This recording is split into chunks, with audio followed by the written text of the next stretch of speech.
將會同大家嚟到 Bristol 英國西南部嘅城市。Bristol 係英格蘭第10大城市，臨近愛爾蘭海，自中世紀咧已經係一個重要嘅商業港口，地位咧係僅次於倫敦。到後來先開始俾利物浦、Manchester 同埋 Birmingham 超過。呢度亦都有好多著名嘅建築同埋旅遊景點，例如老城區啦、Clifton Suspension Bridge 啦、St Nicholas Market 啦，同埋呢個 Harborside 等等。而每年8月咧 ，Bristol 咧都會有一個國際嘅熱氣球節，呢一個熱氣球節亦都係歐洲最大嘅熱氣球節。Bristol 亦都係英國咧音樂同埋街頭藝術嘅發源地。塗鴉藝術家咧 Banksy 咧，據說咧都係喺 Bristol 出世，但佢嘅真身份亦都冇人得知。佢嘅街頭作品經常咧帶有諷刺意味，咁咧佢嘅作品亦都曾經出現過喺多個地方。睇翻我哋今日嘅行程先，我哋將會由 Cardiff 嘅 Future Inn Hotel 咧出發去到 Bristol， 然後咧就會喺呢一個嘅 Cable Circus 嗰度食嘢。呢個亦都係 Bristol 市中心最大嘅一個商場。之後我哋就會趁仲未天黑咧去呢個 Clifton Suspension Bridge， 再之後就會去到 Castle Park 啦，去睇呢個 Bristol 嘅 Castle。然後最後一站咧就會去探我嘅朋友啦。咁我哋去碌拎嘅。咁因為我哋今日咧主要咧都係聖誕節，好多鋪頭都閂晒啦，又想探翻個朋友咧，所以都冇 plan 得太多行程嘅。咁講完我哋嘅行程，咁我哋就開始啦。I know you told your friend you're not okay, and tell me what's wrong and why you never said you felt that way. And guess you're trying to stay strong and fake a smile until I look away. 咁我哋終於揸車嚟到呢個 Cable Circus 啦。咁呢度係可以泊車嘅，咁我哋就會喺度泊低架車，然後食少少嘢先。咁 Cable Circus 呢度咧係英國 Bristol 市中心一個大型嘅購物中心。咁呢一個購物中心咧佔地面積咧有接近14萬平方米。咁呢度嘅設計咧比較現代化同埋比較 modern 嘅。咁佢嘅特色咧就係佢有獨特嘅玻璃屋頂咧，可以俾啲自然光曬到落嚟。呢度亦都有咧200幾間嘅商店啦，亦都有好多唔同嘅流行嘅主流品牌。咁交通佢亦都好方便啦。呢度又有自己嘅停車場，亦都附近咧係有個火車站。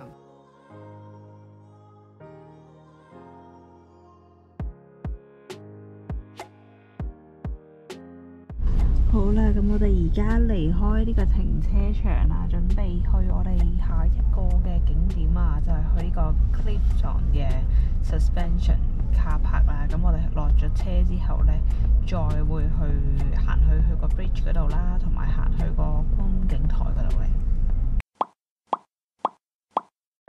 我哋而家泊低咗架車啦，喺佢附近嘅一個路邊嘅標位啦，然後我哋就繼續沿路行啦，行去呢個嘅觀景台嗰度。咁我哋沿路上嚟呢，就已經見到呢一條 Clifton Suspension Bridge 啦，同埋呢個 Observatory 啊，係個觀景台嚟嘅。Clifton Suspension Bridge 係英國 Bristol 一個好signature嘅地標。呢一座吊橋咧喺19世紀初啦，直到去1831年嘅時候已經開始興建。佢嘅總長度咧有214米，即係差唔多1/4個運動場。直到1864年嘅時候完工，當時亦都係咧世界最長嘅一條吊橋。呢條橋亦都係可以俾人行啦，亦都可以俾車行。如果係揸車咧過橋嘅話，係需要俾1磅嘅費用。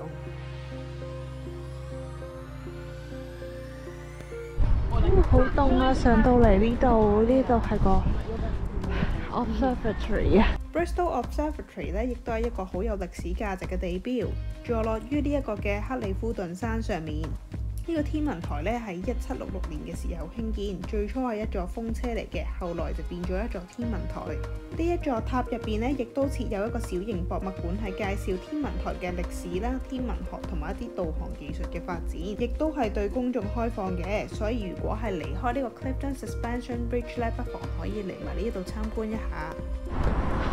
我哋而家就沿住呢條橋行緊過去另外一面啦。咁沿途都可以見到呢度嘅風景啦，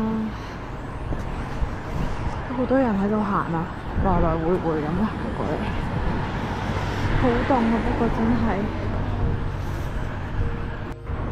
落咗嚟啦，我哋過咗另一面啦，我哋呢度就係啱啱橋嘅景色咯。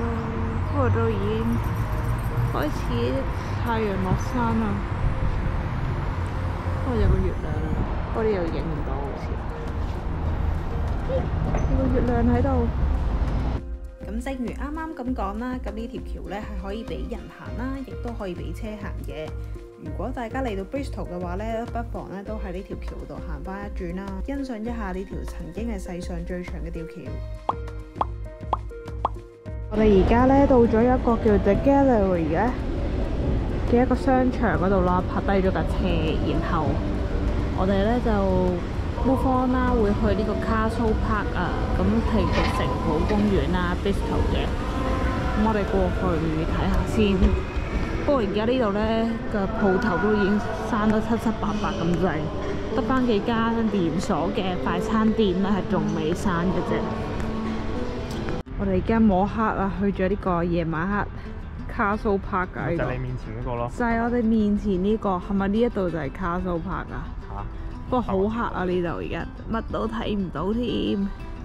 Castle Park 係英格蘭 Bristol 市中心嘅一個公園。呢個公園呢，佢呢對於 Bristol 嚟講呢，都係充滿歷史嘅。喺呢個公園入邊呢，可以揾到 Bristol Cathedral 啦，同埋呢一個嘅 Bristol Castle。呢個地方呢，喺17世紀嘅時候，英國內戰呢期間，大部分呢都係被摧毀。所以我哋而家喺公園裏面見到嘅呢，都係一啲城堡嘅遺跡。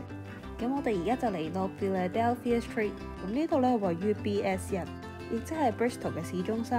咁呢度咧都有少少聖誕裝飾啦，不過我就覺得個聖誕氣氛咧都唔算好濃厚，只係講緊7點零鐘咧已經街道上面冷清清。咁可能係因為聖誕節嘅關係啦，所以我自己覺得咧聖誕節都唔係一個出行嘅好時候啊，對於喺英國旅行嚟講，所以我哋就決定揾啲咧英國仲有開嘅鋪頭啦，就去咗打保齡球嘅。咁我而家就會出發去揾我住 Bristol 嘅朋友，同埋去碌鈴。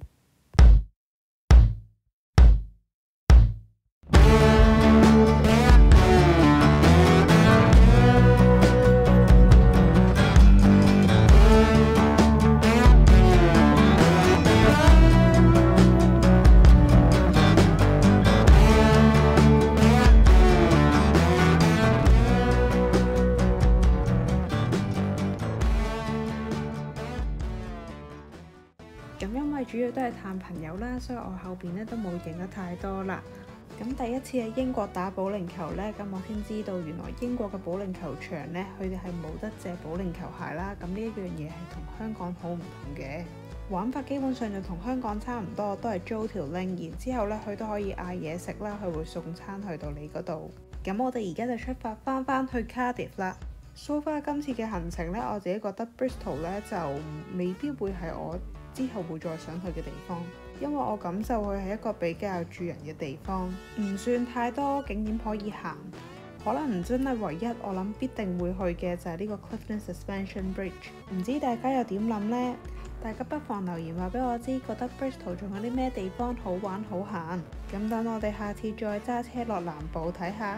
咁今集嘅行程我哋就嚟到呢度先啦。咁睇定下一條片嘅預告，睇下大家估唔估到我哋將會去邊。下一集將會同大家去返啲郊外地方。如果想知道我哋去咗邊度，咁就記住繼續留意我哋嘅 channel。如果中意我嘅片嘅話，記得俾返個 like、share 同埋 subscribe 我嘅 channel。咁我哋下條片再見，拜拜。